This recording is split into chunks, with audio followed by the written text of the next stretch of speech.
la clase de hoy. Yo creo que ya tienen en el aula virtual el enunciado del práctico 3. ¿Ya lo vieron? No todavía. Bueno. Pero si alguno lo pudo descargar del aula virtual.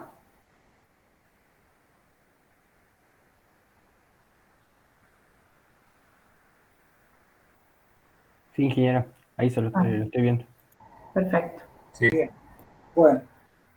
¿Quiere que lo presentemos al práctico o, digamos, o hablamos directamente? A ver, vamos a presentarlo por las dudas, no todos vayan accedido, no todos lo tengan ahí. Así que bueno.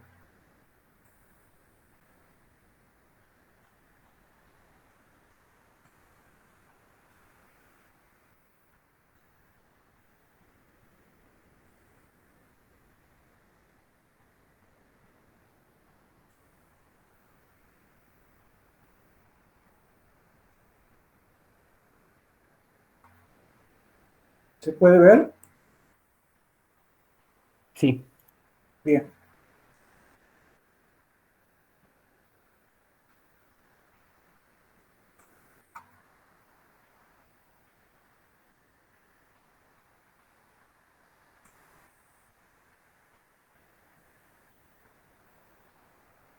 ¿Está bien el enunciado ahí? Sí, ingeniero. Sí. Bien, bien. Bueno, muy bien, gracias. Ahí tienen en pantalla el enunciado del trabajo práctico número 3, que se refiere al cálculo de tableros para puentes carreteros, como ya habíamos hablado la clase pasada. Este práctico, como ya también habíamos mencionado, se va secuenciando con respecto a los prácticos que veníamos tratando antes. ¿Se acuerdan que tenían un práctico de la localización, el primero, ¿no es cierto?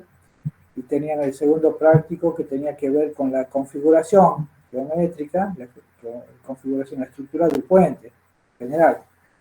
Y ya este práctico, que es el tercero, digamos, se aplica específicamente para calcular el caso de los tableros de puente. Los tableros, como ustedes saben, son losas, ¿cierto? Son las losas de los puentes sobre los cuales actúan directamente las cargas que van a solicitar o que van a interesar a los puentes.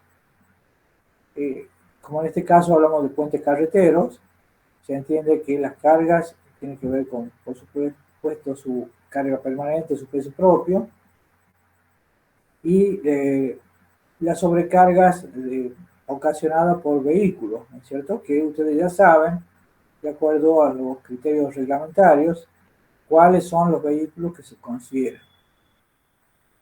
Eso determina entonces una zona de calzada donde se, digamos, aplican las cargas de tránsito.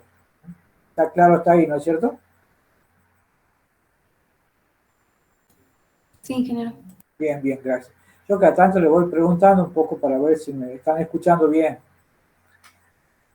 Luego también tenemos cargas provenientes de lo que sería el tránsito peatonal. Entonces, generalmente los puentes, generalmente digo así porque a veces que no consideran, pero generalmente, además de una zona de camino, de una zona de calzada, se dispone o se establece una zona para tránsito peatonal, que son las veredas peatonales. Entonces, en los puentes, normalmente en los puentes carreteros tenemos los dos tipos de carga, digamos, la carga principal, que sería la carga de vehículos, ¿no es cierto?, que van a transitar por el puente, y como carga secundaria tendríamos una carga de personas, ¿no es cierto?, que transitan por las veredas. Si bien es cierto, no es un caso muy frecuente de que haya aglomeración de personas en las veredas de los puentes, pero bueno, justamente los métodos de cálculo prevén las situaciones que se puedan o que se pudieran presentar. Entonces, en este práctico vamos a tratar de ir, digamos, avanzando sobre el cálculo de la estructura, en este caso sobre el cálculo del tablero. Pero se entiende que ya está localizado el puente, ustedes ya han determinado cómo es, o sea, en qué lugar está, en qué emplazamiento está, y cómo es su configuración estructural y geométrica. Ya saben cuánto es la luz, ya saben cuánto es la altura, etc. Eso, como decía recién, viene de los prácticos anteriores. Bien, en lo que hace a la parte del tablero en sí mismo, podemos leer el enunciado, lo que va diciendo.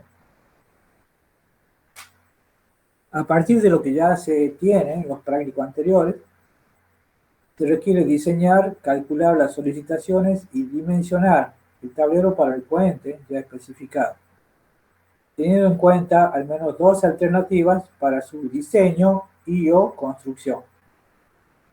Para cada alternativa a plantear, entonces, habla de dos alternativas para el diseño o la construcción del tablero. Se acuerda que hablábamos también de dos alternativas de localización, creo que eran dos alternativas también en cuanto a la configuración, etc. Y también hablamos de dos alternativas posibles, de las cuales habrá que avanzar sobre una de ellas, ¿no es cierto? Pero hay que tener dos para comparar en cuanto a lo que sería el diseño del tablero. El diseño del tablero tiene mucho que ver con cómo se dispone, digamos, la estructura del tablero, la estructura que soporta el tablero. Pues, en general se pueden disponer de, digamos, sistemas de vigas principales longitudinales y luego vigas transversales, digamos, espaciadas cada una cierta distancia. Esa configuración, ese juego, digamos, de cantidades de vigas principales y secundarias, va a tener que ver o va a determinar, mejor dicho, cómo es la situación estructural del tablero, cómo es el planteo estructural del tablero. Que no es lo mismo que apoye solamente en vigas longitudinales a que apoye en longitudinales y transversales. Esto, o sea, no es nada nuevo lo que estoy diciendo, sino que habla que las losas de los tableros pueden ser armadas en una dirección, en este caso estaría apoyando sobre las vigas principales longitudinales, o bien armada en dos direcciones, lo que llamamos losas cruzadas, cuando usamos las vigas longitudinales y las vigas transversales para recibir la carga del tablero. ¿Está entendido hasta ahí, no es cierto? Sí, ingeniero. Bien, Sí. muy bien. Entonces, con esa premisa vamos a diseñar dos alternativas de configuración estructural para el tablero. Fíjense que el tablero sigue siendo losas y las losas tienen el mismo tratamiento que ustedes ya le dieron en hormigón armado 1. Lo que sí, digamos, hay, no respecto de hormigón armado 1, pero sí en la consideración de las alternativas, hay, digamos, diferencias en cuanto a cómo estén ubicadas las vigas que van a soportar, o cuáles serían las vigas que van a soportar la carga del tablero. En el caso de losa armada en una dirección, se entiende que va a haber vigas principales que van a estar recibiendo el tablero, pero además puede haber, o sea, también puede y debe haber vigas transversales, pero estas vigas transversales no hacen a, diríamos, la estructura de recepción de las cargas del tablero, ni a las cargas del puente. Solamente tiene una función de permitir el adecuado arriostramiento de la estructura. Es una cuestión a veces de absorción de las fuerzas horizontales de sismo, viento y todas las fuerzas que pudieran haber en el sentido transversal del puente. En ese caso, o sea, obligatoriamente las vigas transversales como mínimo tendrían que ser las vigas en los extremos, o sea, en la zona de los estribos, digamos, en el extremo del puente, ¿no es cierto? Tener una viga transversal en ese sector y por lo menos en el centro del puente, en la mitad de la luz. O bien también puede haber en los tercios. En general, el criterio que se usa para poder disponer la cantidad de vigas transversales es considerar una separación entre ellas. Y la separación va cambiando entre 5 y 12 metros digamos, entre vigas transversales. ¿Está entendido, no?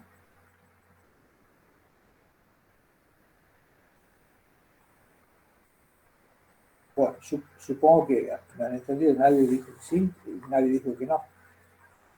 Bien, entonces, repito, en el caso de que sean losas armadas en una dirección, las vigas transversales obligatoriamente tienen que ir en los extremos y en el centro, o bien en los extremos del puente y en los tercios, y considerando esta separación entre 5 y 12 metros entre vigas transversales. Ahora, ¿qué pasa cuando el tablero es armado en dos direcciones? En este caso, hablamos de losas cruzadas, y cambia sustancialmente en el sentido de que aparecen bastante más vigas transversales que antes, ¿cierto? Que en el caso de los armados en una dirección. Y entonces ya no vale este criterio de separación entre los 5 y 12 metros. Entonces lo que se busca, a ver, yo le hago una pregunta a ustedes, a ver si de hormigón uno, ¿no? Yo quiero calcular algo como losa cruzada. ¿Qué debería tener para poder calcular o dimensionar un tablero, una losa, digamos, como losa cruzada? La relación de lados. Exactamente, muy bien. La relación de lados que sea la adecuada, ¿no? Fíjese que es un criterio distinto respecto de lo que hablamos hace un rato para los armados de una dirección. Acá se busca que los paños sean cuadrados o próximos a ser cuadrados. Entonces, en general, se habla de una relación de luces entre 0,66 y 1,5, 1,3, 1,4. En general, digamos, las que mejores andan en este caso son las losas cuadradas. Bueno, pero eso va a depender del diseño que nosotros hagamos. O sea que, si ustedes eligen dimensionar el tablero como con losa, con armadura cruzada o losa cruzada, entonces tienen que disponer muchas más vigas transversales. Tiene su ventaja y tiene su desventaja respecto a la alternativa de losa o tablero armado en una dirección. Pero por lo pronto hay que analizarlo. Entonces, el enunciado dice, para cada alternativa plantear, indicar básicamente la configuración estructural, esto que estamos hablando, especificando los materiales a utilizar, o sea, por supuesto, el hormigón armado. Ahí tiene que ver que el hormigón armado cumpla con los requerimientos reglamentarios, el tipo de calidad, el tipo de resistencia, etc. ¿no? Tipología estructural pertinente, el método de cálculo a seguir, etc. La tipología tiene que ver con esto que hemos hablado, tablero armado en una o en dos direcciones. El método de cálculo, o sea, hay muchos métodos de cálculo, hay métodos de cálculo aproximados y otros que son más exactos. Para estos casos es suficiente con que sigan un método aproximado. Por ejemplo, un método aproximado, ¿qué método conocen para calcular un tablero armado en una dirección como método aproximado?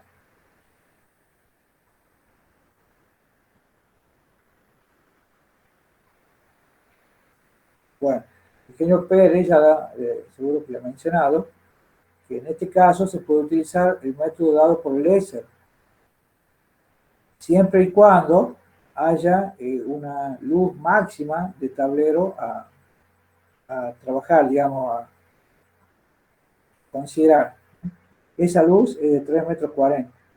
O sea, siempre que la luz de la losa, la luz principal, sea de 3,40 metros, el paño que estamos considerando, entonces podemos utilizar el método Lesser, que es un método simplificado y que está tabulado. O sea, lo simple es que es un método que da buenos resultados, es bastante conservador y en general uno utiliza, digamos, elementos muy básicos para trabajar con este método. No son las luces del tablero, la luz principal, el espesor de la carpeta de rodamiento, etc. ¿Está claro? Sí, ingeniero. Bien, bien. Sí, ingeniero. Entonces, Sí. yo diría lo siguiente, si ustedes se inclinan por esta alternativa de trabajar como losa armada en una dirección, entonces pueden utilizar tranquilamente el método Lesser, siempre que la luz sea menor que 3,40 metros, que es lo que tienen ustedes, porque Recuerde que tiene muchas vigas principales ahí. No me acuerdo en este momento qué separación entre vigas tiene, pero perfectamente pueden calcularlo como losa armada en una dirección. Lo que pasa es que en el sentido transversal es una losa continua. Bueno, eso es la zona de calzada. Y en la zona de vereda actúan como voladizos. Bien, ahora si ustedes estudian la configuración de losa armada en dos direcciones, o cómo armada en dos direcciones, en función de lo que hablamos recién, de la relación de luces, entonces tiene que aparecer, como también dijimos recién, bastante más cantidad de vigas transversales. Entonces, las vigas longitudinales y transversales configuran un elemento, digamos, un dispositivo de apoyo para cada paño de losa correspondiente. Entonces vamos a tener losas continuas, pero que también hay métodos aproximados, como en este caso el método de Marcus y Lesser. Son métodos clásicos y que son métodos, digamos, viejos, antiguos, pero que dan buenos resultados. Y los resultados son conservadores, o sea que, digamos, utilizando esos métodos, uno ya está de alguna manera cubierto. La ingeniera Daciano tiene una publicación de unas tablas, ¿no es cierto? No sé si la subiste, Alejandra, al aula virtual.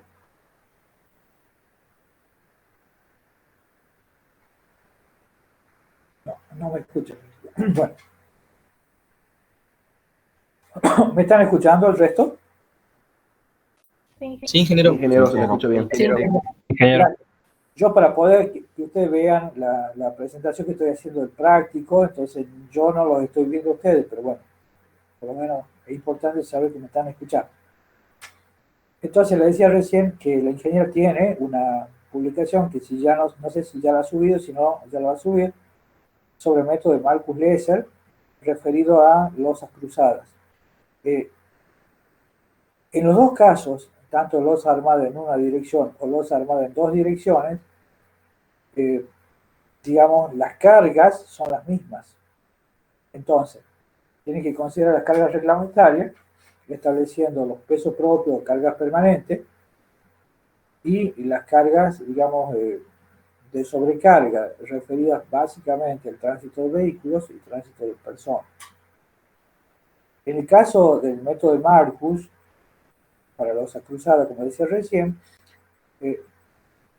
respecto de las cargas permanentes, peso propio, una hipótesis que hay y que es la que le da validez al método, considera que las cargas permanentes actúan sobre los paños perfectamente empotrados de las losas en las vigas. Entonces nosotros consideramos un empotramiento perfecto de los paños de losa en las vigas sobre los cuales están apoyados.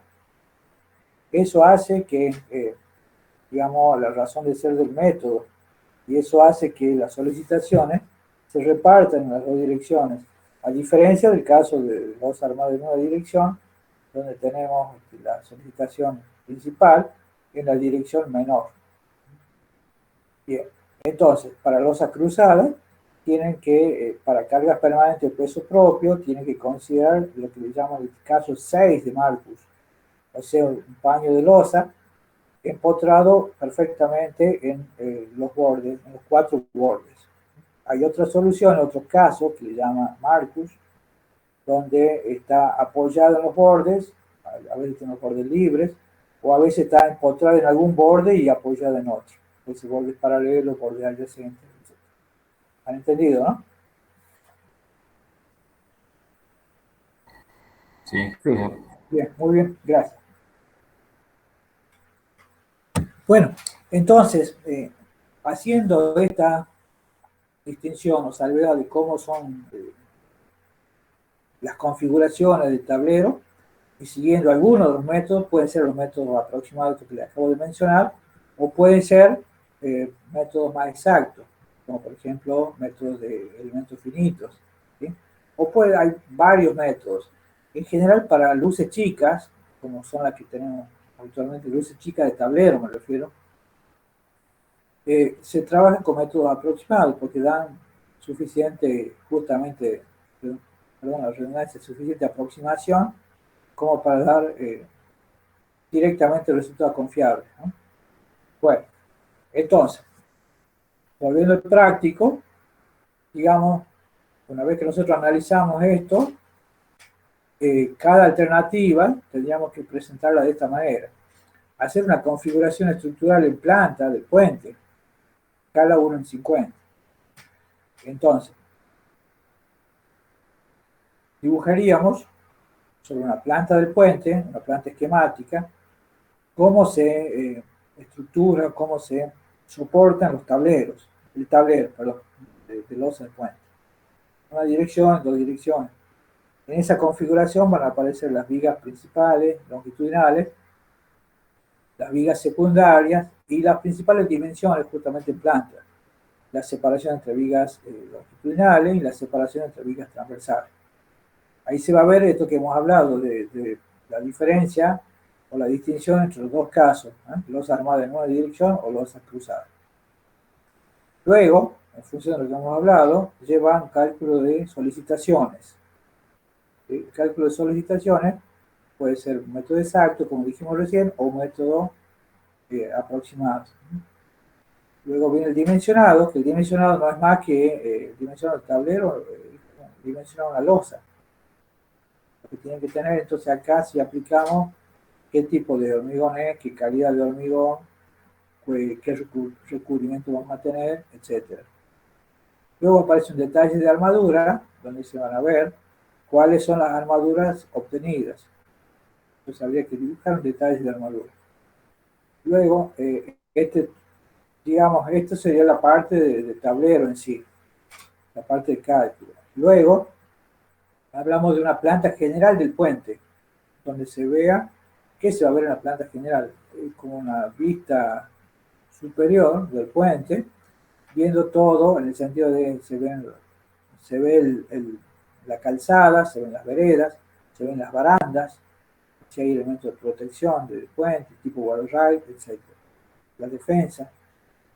Entonces una planta general del puente en escala conveniente que se pueda ver todo eso.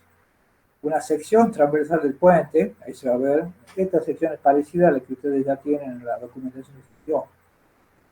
Se va a ver las vigas principales, en vista en corte, ¿no es cierto? En vista se van a ver las vigas transversales, se va a ver el tablero, las barandas, etc. Y por último llevaría el detalle constructivo de barandas, veredas y desagües. O sea que en lo que es el estudio del tablero vamos a incluir no el estudio en sí, sino la aparición de estos detalles constructivos, de estos elementos secundarios, como son las barandas, las veredas y los desagües. Hay distintos casos de diseños de barandas, de veredas y de desagües, ¿eh? Entonces, ustedes pueden adoptar, bueno, lo que crean conveniente. Yo creo que en la documentación que se les dio algo hay al respecto. Bien. Y como siempre, la leyenda esta, en caso de que se requieran otros datos para realizar el trabajo, que esos datos no fueron consignados, se permite adoptar esos datos justamente y explicitar qué criterios han seguido para adoptar los datos. ¿Está entendido? Sí, ingeniero. Bien, muy bien. Vamos a dejar de compartir entonces. Bien. Bueno, ¿tienen preguntas sobre el enunciado, sobre los trabajos, sobre ese trabajo? ¿Cómo hay que hacerlo, etcétera?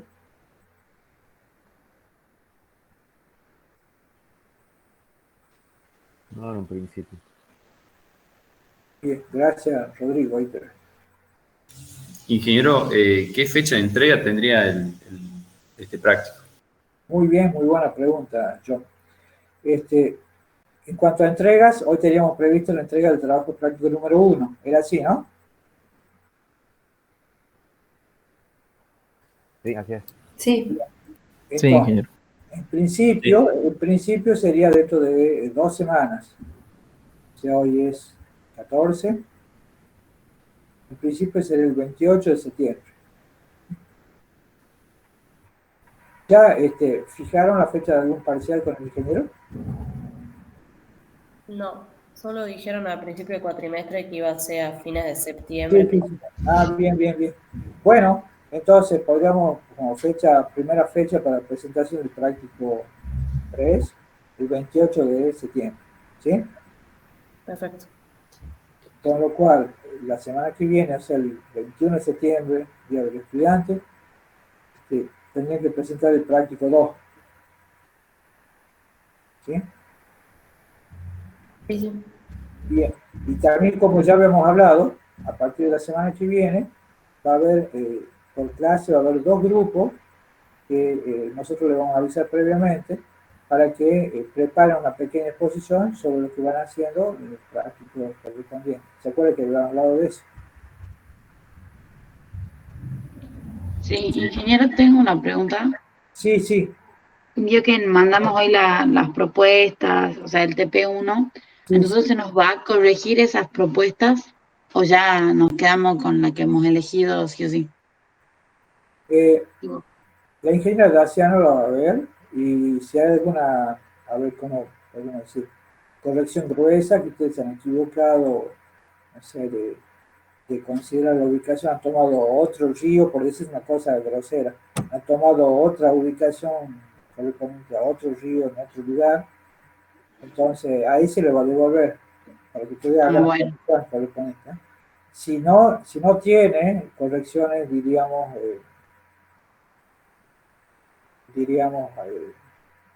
gruesas, no sé si ustedes me entienden. sí, Entonces sí, se va a tomar sobre los criterios y las elecciones que ustedes hayan hecho. ¿Eh? bien, Así que, buenísimo. bueno, sí. ¿Alguna otra pregunta de ahí? Yo no, gracias. Bien, bien, gracias, Clarita. Ingeniero, perdón, respecto a Sí, esa exposición, por así sí, decirlo, se nos va a avisar con tiempo para que lo armemos, sí, ¿verdad? Ah, bien. exacto, exactamente, sí, le vamos a avisar con tiempo. Perfecto. Yo quería justamente invitarlo a que necesitamos 2 grupos para la semana que viene. Si hay 2 grupos que voluntariamente quieren hacer la exposición, lo pueden decir ahora si quieren, no hay problema.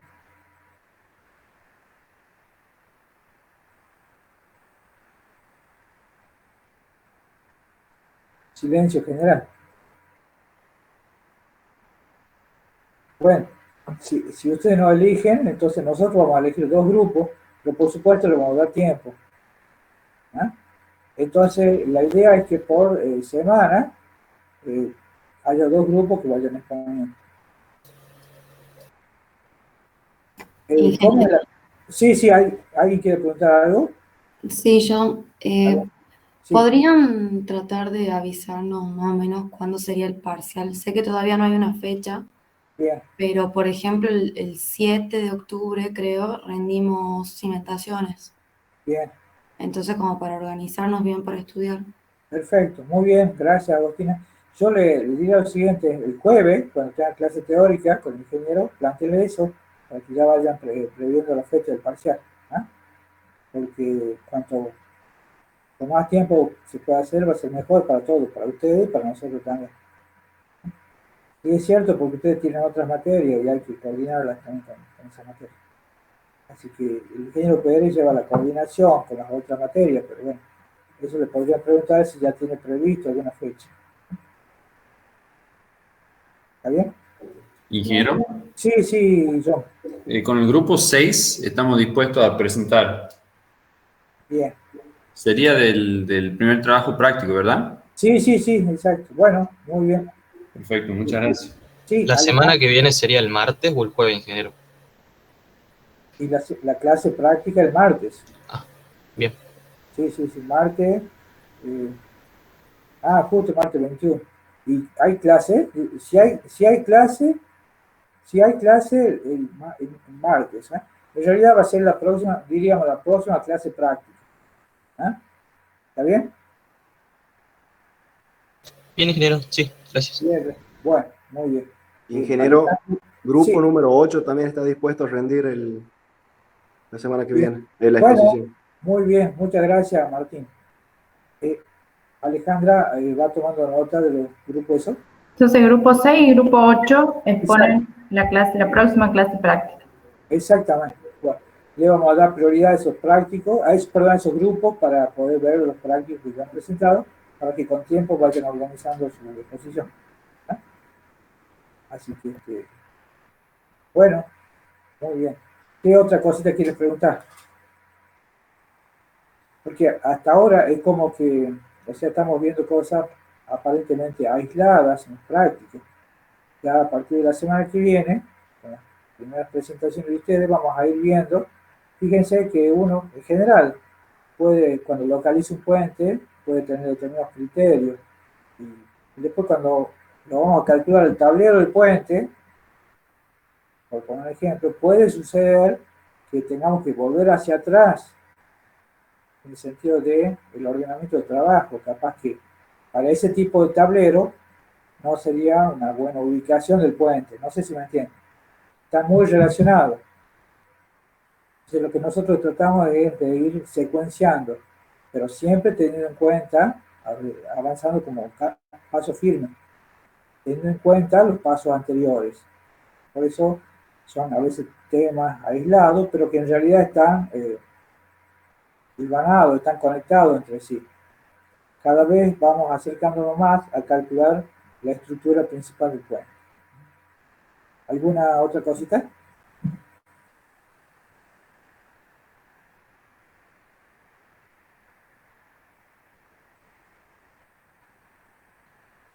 Por el momento no, ingeniero. Bien, bueno, creo que tienen todos los elementos entonces. Yo creo que estos primeros prácticos llevan mucho de trabajo en grupo. Entonces es bueno que ustedes se reúnan y vayan bueno, analizando las distintas situaciones, las distintas alternativas y vayan haciendo los ajustes que consideren necesarios sobre los temas de los puentes. Y bueno, y ya pueden actuar. No tengan miedo a veces de, digamos, equivocarse, en el sentido, en este momento no van a aparecer equivocaciones, solamente a veces son diferentes criterios, ¿no?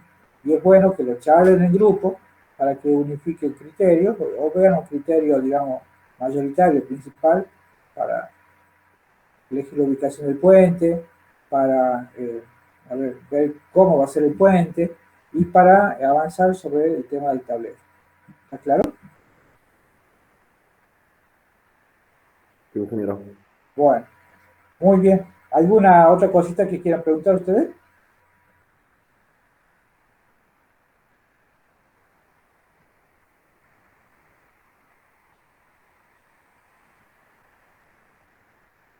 No, ingeniero, muchas gracias. Bueno, muy bien. Entonces, si no hay mayores consultas, podemos dejar acá la clase, porque en realidad lo que ustedes tienen que hacer ya es trabajar en grupo. Así que, bueno, yo espero que me gustaría ya ver, estoy ansioso por ver las primeras exposiciones para ver cómo va saliendo todo. Estoy seguro que va a salir todo bien. Así que bueno, estamos en contacto entonces, ¿eh? Y dejamos la clase de hoy por ahora acá. ¿Sí? Alejandra, ¿querés agregarle algo? Les quería preguntar si se habían podido ver el Leonhardt que está puesto en el aula virtual. Ahí están, hay detalles, digamos, de las veredas, y para que vean más que nada cómo se presentan esos detalles, cómo ponerlos en los planos. Cualquier cosa me avisan por el grupo, si no lo pueden descargar o necesitan algo del aula virtual.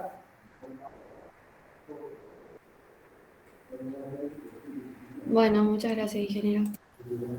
Bien. Otra cosita antes que me olvide.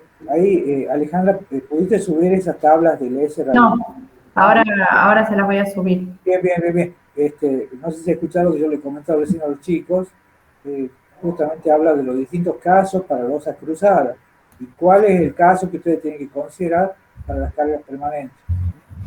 El caso 6, para el peso propio, ¿no es cierto?, del tablero armado en dos direcciones. El caso 6, donde la losa está perfectamente empotrada en los 4 bordes.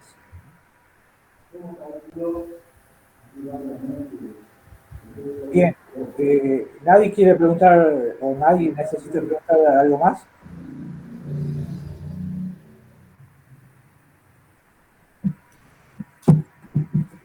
Muy bien, chicos. Entonces, ya nos vemos cuando sea la próxima clase práctica. Si es el martes que viene o bien, no sé, la verdad que justo es el día del estudiante, no sé cómo se van a mover en la facultad, digamos.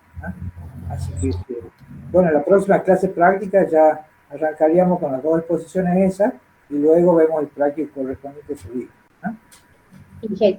Ingeniero, disculpe, no sé si yo no lo he tenido en cuenta, la parte del TP2 es para el martes que viene. Bien. Sí, exactamente. Sí, para el martes que viene o para la próxima clase, cuando sea. Gracias. Bien. Bueno. Ingeniera, Sí. ¿el práctico 1 le enviamos a su mail?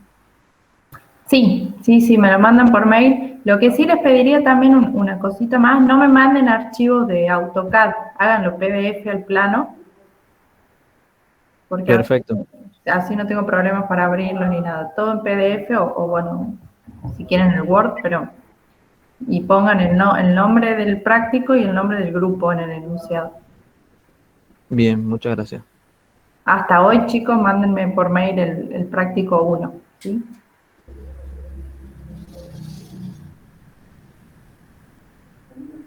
Bien. Muy bien, chicos. Nos despedimos entonces hasta la próxima clase.